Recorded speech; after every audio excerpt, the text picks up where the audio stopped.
Hello, my name is Latasha Anderson.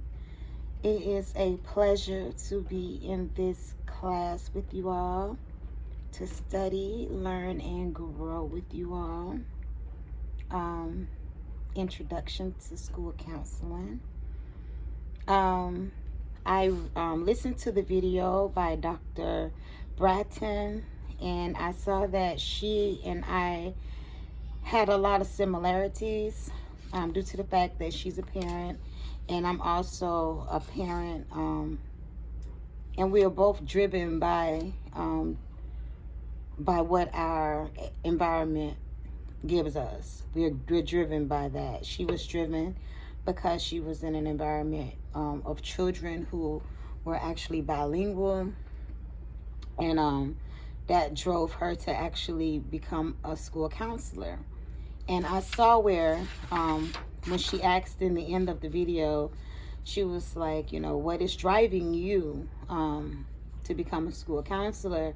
And she said it could be, is it LGBTQ, or perhaps, maybe it's what you witness, the difficulties and the struggles that people have with linguistics. And so those are the driving forces for a lot of people, I'm sure. But my driving force, well, first I'll go from here. Introduce yourself. Okay, well, I'm Latasha Anderson. I currently reside in Ohio. I am from Florida, born and raised. Share a few personal details that you're comfortable sharing with others. I'm a published author. I am the president of a 501c3 nonprofit. We mentor children. We help with our elderly.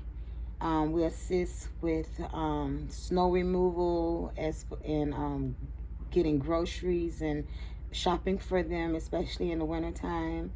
We have First Step Plus children, children where we tutor and give them assistance with homework and meals, toys at Christmas, with working with our partners, Toys for Tots and the Marines.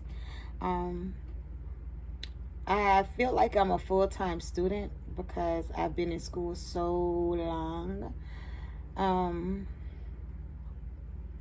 Let's see. Identify and describe your past experience with an individual or a particular event that influenced you to pursue a career as a school counselor. Well, that brings me to what Dr. Bratton said at the end of her film. She said, whatever your reasons are. And what I've noticed is that not many people are motivated by little black children or little African American children and their mental instability and the struggles that they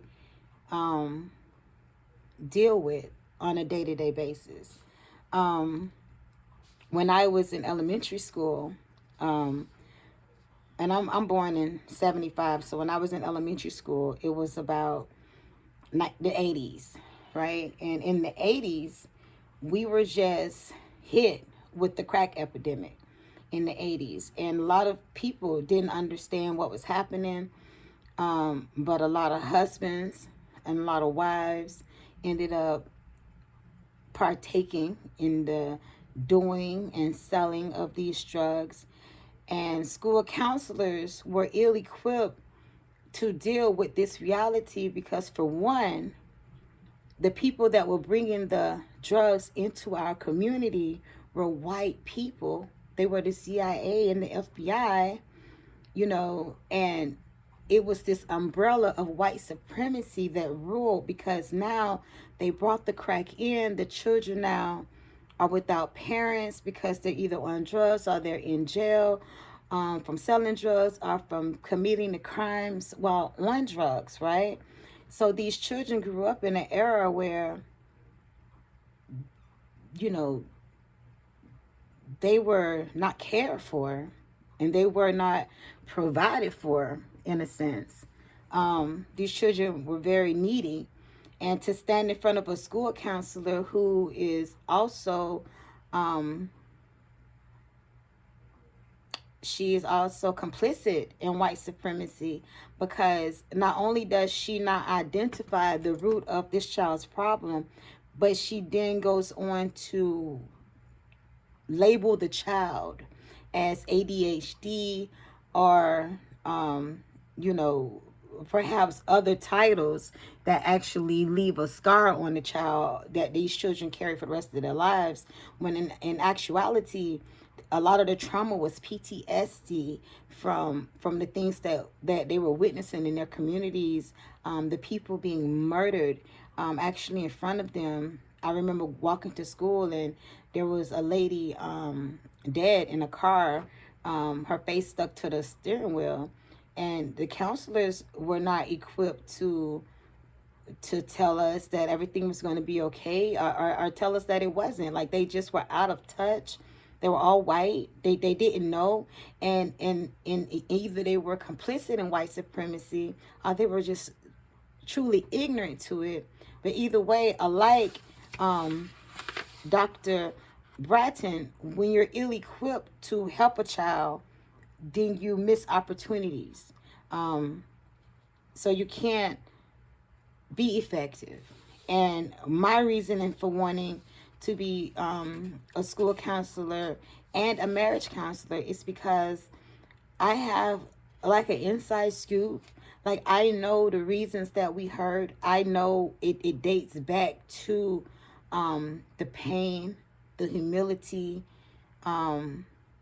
almost every issue that you can name that happens in the Black community can be basically dated back and directed to this path from white supremacy. Like, it's just right there, and everything else is a road that leads from it, right?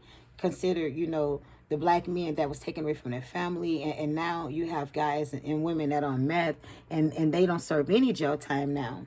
They get to still be home with their kids because now they have a medical issue. Now it's a sickness, addiction is a sickness at this point.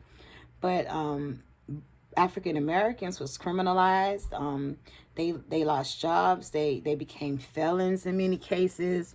They couldn't provide for their families. I seen kids coming to school with me who reeked of urine, and they were dirty, and kids picked at them. And I still know that those kids had to grow up, and they had to raise kids. And somehow in the Black community we call it generational curses. But actually, generational curses is no more than the pain of white supremacy passed down. And I think that I am more than qualified to help future generations just overcome it and deal in the now, and with an overstanding of the past, because we have to get back to a place of our culture and our spirituality and a place of healing. We have to know that, the things that happened to us was planned out. These things didn't coincidentally happen. Black men just didn't end up robbing and killing and locked away. These things was purposely played out and planned. And many fell victim to this plan. And to be able to look at some child who's sitting across from me and know, just know where he lives, what he's going through, the reality of what his family struggle is, if they're uneducated or if they're impoverished, just knowing the real behind it. Because I grew up and I moved to the projects myself. I lived there, and I know the unity that's there, and I also know the despair that's there. And I can help people overcome.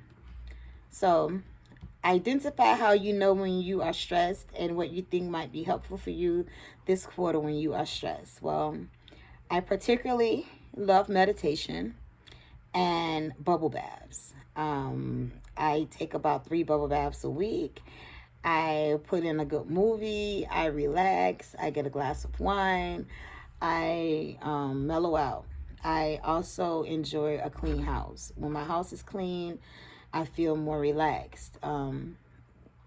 no clutter. I can just put my hands on something and it's there, and I appreciate being able to do that. Um, in the spring or in the summer, I actually walk. I've gained a lot of COVID weight and winter weight, but I actually love walking and playing music. It's a great way to unwind, and I talk a lot to God and my ancestors. Behind me is a ancestor altar, and that's my mom and my grandmother. And I go to them, and I ask them for help. And I ask all my ancestors for guidance and for help, and they answer. They answer. So I'm coming into this field with a high level of spirituality, and know that it would take the things that I learn plus the things that I already know to actually make a recipe for change or for success.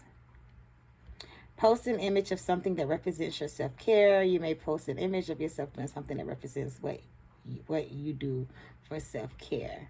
So I'm also a poet, and if I could, I will post a picture of me, a video of me doing poetry, and I will post a picture of me in my bubble bath. Nothing, nothing rated R. Definitely PG. And that's it. It's a pleasure talking to you. It's a pleasure to be here. I am hopeful that I learn. I am open to learning. I am open to this journey. I am open to be filled with knowledge. I'm an empty slate. I don't know what to do. I don't know how to do it. And I've come here hoping that when I leave, I will be prepared to help change and contribute to my community. Thank you. I'm Latasha Anderson.